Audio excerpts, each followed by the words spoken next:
Location, Vancouver. I'm your host, Zara. The show is produced with the generous support of TELUS STORYHIVE. I am honored and humbled to be here at the Vancouver Art Gallery, one of North America's most dynamic visual arts institutions, to sit down with Sirish Rao, an internationally recognized arts leader, writer, and cultural innovator. From co-founding the Indian Summer Festival to co-leading the gallery as co-CEO, Sirish has redefined how we experience art and culture, championing creativity, collaboration, and community. We'll be exploring his journey from Bangalore, India to Vancouver, Canada, his bold vision for the arts, and the ways in which storytelling continues to connect people across the globe. Let's go in. First of all, congratulations. Oh, thank you, Zara. Thanks. It's so lovely to speak with you. As you say, our paths and our work have intersected over the years, so delight. Really incredible, all the work that you're doing, Sirish. Now, with everyone who comes on the show, I like to to go back in time a little bit, because you were not born in Canada. That's right. I was born in Bangalore, in the south of India, and pretty much grew up in this city. And I often think that the way I work, or the way what's influenced me, has been that period. That time of growing up, when I grew up, India was a socialist nation. Still, just after, it was a post-colonial moment as well. The British had left, not 3 decades before. We had a lot of ties with Russia. I grew up with Russian children's picture books. So the Baba Yaga the Witch and Cossack Mamaria. Wow, I did not know that. Yes, but also Enid Blyton and all the legacy of the British. And of course, my grandmother telling me oral stories of the Mahabharata and the Ramayana. So all of these very different cultural influences coming together really gave me a sense of the world being a complex, multilingual, multifaceted place where not everybody thought the same. And then, of course, that very city went on to become this tech center of India, like it's now a Silicon Valley. And the speed of urbanization, the speed of technological change, I sort of had a ringside seat to that. And when I think of the world we're in now, which is so changing, so fluid, where innovations and changes in society and technology are also galloping. We're at that moment where we really don't fully understand AI. It's become a factor of our lives, and yet we're trying to make sense of it. All of this gives me that feeling like I've been here before. Yes. That's so incredible, and you've lived certainly multiple lives. You've been called a risk taker, a risk embracer, and a cultural innovator. What do those words mean to you? So, to some extent, risk is that thrilling thing of being able to accept that you might fail, but fail spectacularly. And I think there's such a lesson to be learned from beautiful, grand failure. And I don't mean failure. When people often speak of failure, they think of it as a bad thing. And if you think of it like that, if you think of it as the opposite of success, then I think you don't take risks. Because if you're inherently afraid of the possibility that what you think might not end up being what you want, then you are not going to take risks. You're going to want to maintain the status quo. And to me, risk-taking is about embracing the possibility of failure, in fact, seeking failure as a teacher, but also that whether you're a human being, whether you're a work of art, sometimes it's the flaws that are beautiful, no? that make something so special. And so I see risk-taking very much as an exploration of all those things, of fault lines, of flaws, of possibilities, of perspectives you haven't considered at all. And so it is a kind of appetite for the unknown. So when people are prescribed a visit to the Vancouver Art Gallery, this is the exhibition they come up to, Emily Carr's landscapes. What is amazing about this is that if you look at the paintings that we have in this room, and our curator of this exhibition, Dr. Richard Hill, always says, these are landscapes, but you'll see they're actually all mostly in portrait format. These are actually individual portraits of trees that Emily Carr has painted. So this is an urban forest bathing experience.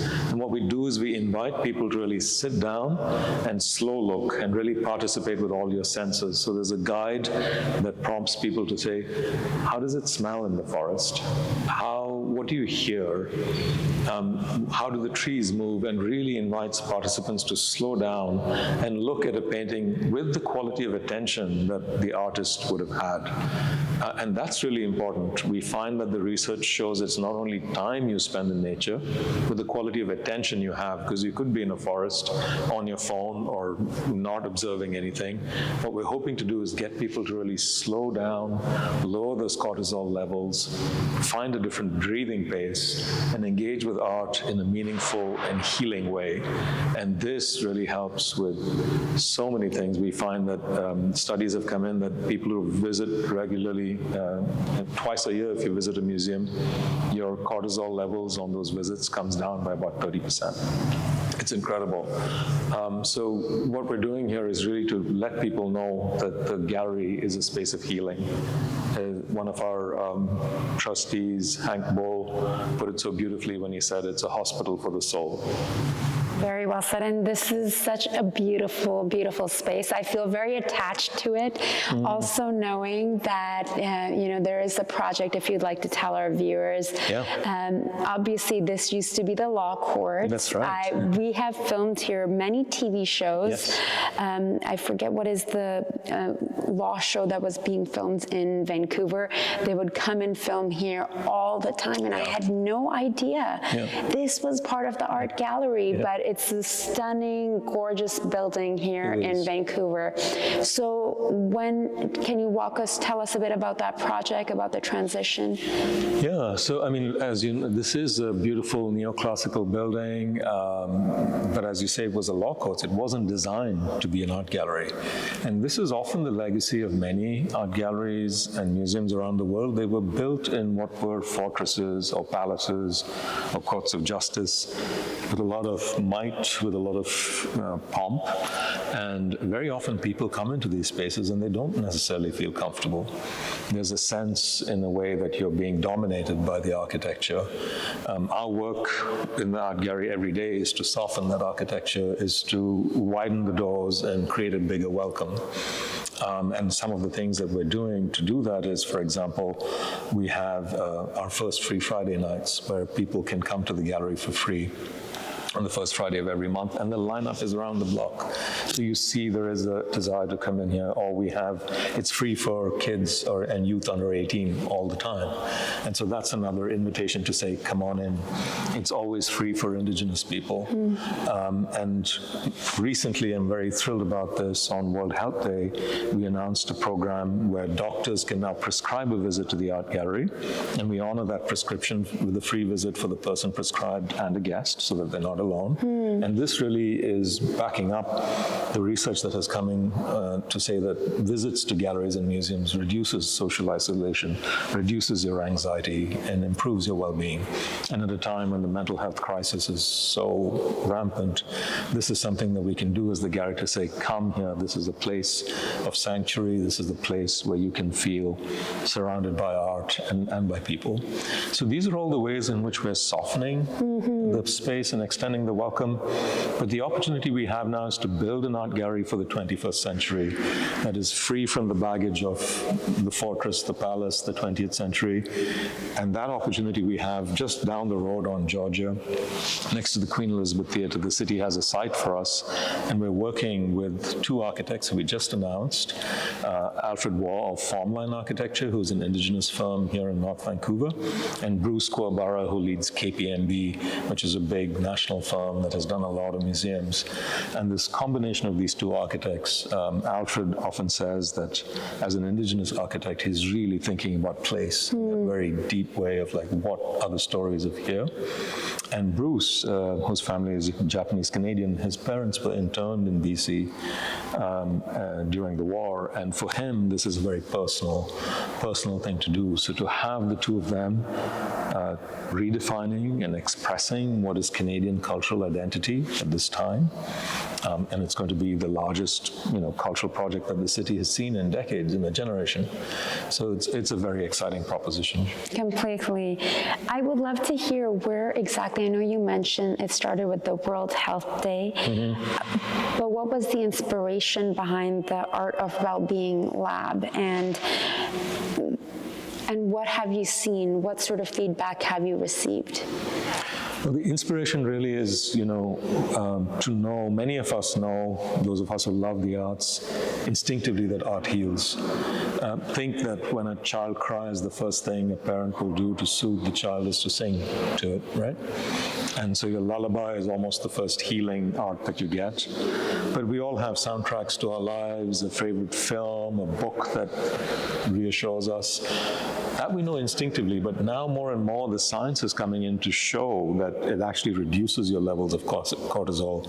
It can increase your lifespan to be surrounded by art. People who engage in art activities are more likely to have strong, meaningful relationships. Teens who are at risk when they experience art are more likely to integrate in society. So these are all such positives that scientists are now backing up what I think older cultures knew all the time. When you speak to indigenous elders, they'll be like, of course, art is healing. So anyone can, say, call up their doctor or walk into a clinic and say, this is what I would like to try, or I'm not feeling so well. I would appreciate receiving a prescription to experience the art gallery. Yeah, so we teamed up with a program called PARX, which is a nature prescription program. This is an amazing nationwide program. So doctors registered with PARX, which is the Parks, it's like Park RX. Yes. And this was co-founded by Dr. Melissa Lamb, who's very well known in this area. And they've been prescribing nature visits to people. And what we've done is to prescribe a visit to the Emily Carr room in the Vancouver Art Gallery, which is kind of her landscape painting, so it's like an urban forest bathing experience. And we've added that, and this is such a BC, Vancouver thing, that you have an outdoor park, an indoor nature experience, and it's contributing to healing. Like, this is an innovation that hasn't really happened anywhere else in the world, and so we're very proud to say we're the first time that a nature prescribing and an art prescription program is coming together.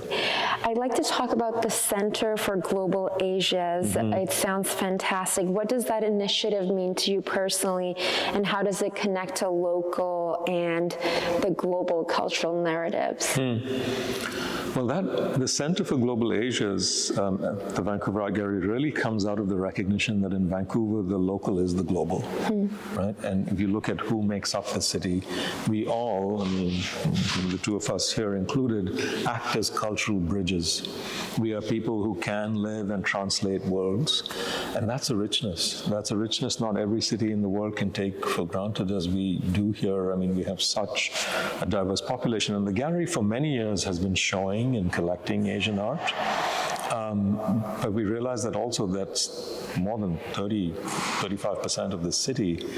And not everyone has been to this gallery. Not everyone knows of the work we're doing. So the Center for Global Asias previously existed as the Institute of Asian Art, as an area of research and focus. But now it looks across the map, from research to exhibitions to public programming, a way to amplify the global and local connections we have. So two of the exhibitions I mentioned to you before are part of that initiative, really to amplify those voices. And Asia is when you talk about Asia, you're talking about a big category. People don't realize, it's most of the earth, really, and it's diaspora. So we really take a broad Pan-Asian view. So we have had work by diasporic artists from Japan, from China, from India, from Iran, and also folks who are local from those diasporas. You have been named to Vancouver Magazine's Power 50 and received both the King Charles III Coronation Medal and a Lifetime Achievement Award. That's incredible. Thank you. No. How does it feel to have your work recognized to that level? It's really lovely to have recognition. I mean, you often do the work because you have no other choice, really. I mean, it's a way of being in the world, right? I think I've done a lot of what I said. I mean, you called me a risk embracer before, and that's been it. You kind of chase that glimmer of opportunity that by following this question or by answering this question, you might go somewhere. And that's really what starts it off. Recognition comes at the point where you realize, oh, over time, following this question or asking these questions, you seem to have built something. And that something could be tangible, like an institution. It could also be intangible, but important, like community. And I do feel very honored to get those recognitions, because that means that I arrived here without knowing anyone, except for my wife in this community here. And I feel very embraced by it and very much part of it. And that's something I feel grateful for. So tell me about who did this. So this incredible work is Jim Lambie, who's an artist from Glasgow. He really does these site-specific installations which respond to the architecture of the place. So each place it's completely different. There's one at the National Gallery in London, again, responded to what it was, but it creates almost this fluid, very performative space, because he's also a DJ.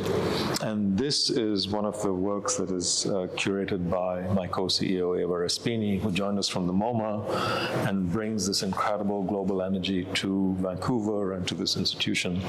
So this is our way of giving people also this burst of color and joy at a time when, the city's turning a bit gray. We see people coming in here. We've had dance parties here. We see people really interacting with this. And the conversation between this work and this architecture really makes it special. Amazing. I love the colors. And yes, on a gray day, on a rainy gray day, what a beautiful place to come and next time we do a dance party here, you should join us. Please, I would love to. Yeah. I would love to. So this is the magical, I won't even call it an exhibition, it's a magical world created by Shigeru Otani, who goes by Otani Workshop. And he creates this magical world of almost invoking a state of dreamlike, childlike innocence through his ceramic works. Beautiful. So and how long will this exhibit be on till? This is on until January. Okay. And you can see, it really is, there are forest sprites, there are paintings, there's even the story of his life here, which we've turned into a children's book. So there's a publication accompanying this as well. But this is one of those exhibitions that I think that really appeals multi-generationally. You see children coming in here on school tours and they're completely engrossed. And you see older folks coming in here and really engaging with the meaning behind it. So. I remember the first time you were taking me through this exhibit, mentioning also the monsters. There's the innocence and that was my first time experiencing this. It moved me. Yeah. It moved and stirred up something inside of me. Yes. You have served on many boards, again, taking a look, very inspiring. I don't know how you find time to do all of this, from the Vancouver Foundation to SFU and the Chance Center. What drives you to keep giving back to the community in so many ways? It's a sense of wanting to be part of an ecosystem. I don't think any of us individually can be well if society is not well. I don't think any one arts institution can thrive if the entire ecosystem is not thriving. It doesn't seem to me possible. You need to be invested in the whole of community around you, the whole ecosystem around you. So I figured that in the course of taking these risks or innovating, I've learned a few things that I can help, and you often find that you can share and help each other. And I found that many people in this city do that, and it's volunteerism is a very, very meaningful way to be part of community. Completely. Before we let you go, what would you like our viewers to know about the Vancouver Art Gallery? Well, I mean, all I can say is a very warm welcome. I do hope those of you who are watching will take this invitation to walk in here, to see the art on display, however you choose to do that, whether it is your family coming on a weekend and dropping into one of our classes at our making place where you can make art yourself, or it is, coming to one of our openings or a talk that we do. There are so many ways to engage with the gallery. As you said, even come to the bistro, have a coffee with a friend, yes. Fall into art that way. The pathway you get to art doesn't matter, but you'll find that once you do, it's a relationship that will keep giving you. So it's just a very warm welcome, and I hope to see you at the gallery soon. Lovely. Thank you so much for your time, Sirish. I know you're really busy. You've been in meetings back to back. Thank you so much for making time for us. My pleasure. Thanks for starting my morning off with such a lovely conversation. Merci beaucoup. Thank you. Yeah. Sirish Rao reminds us that art isn't just about what we see, it's about how we connect. His vision for the Vancouver Art Gallery invites us to imagine a world where creativity fuels empathy and storytelling bridges communities. Until next time, I'm your host, Zara Durrani, and you're watching On Location, produced with the support of TELUS STORYHIVE. Thank you for joining us for this episode of On Location Vancouver. If you would like to be a guest on the show, please scan the QR code and someone from our team will be in touch. We'll see you soon.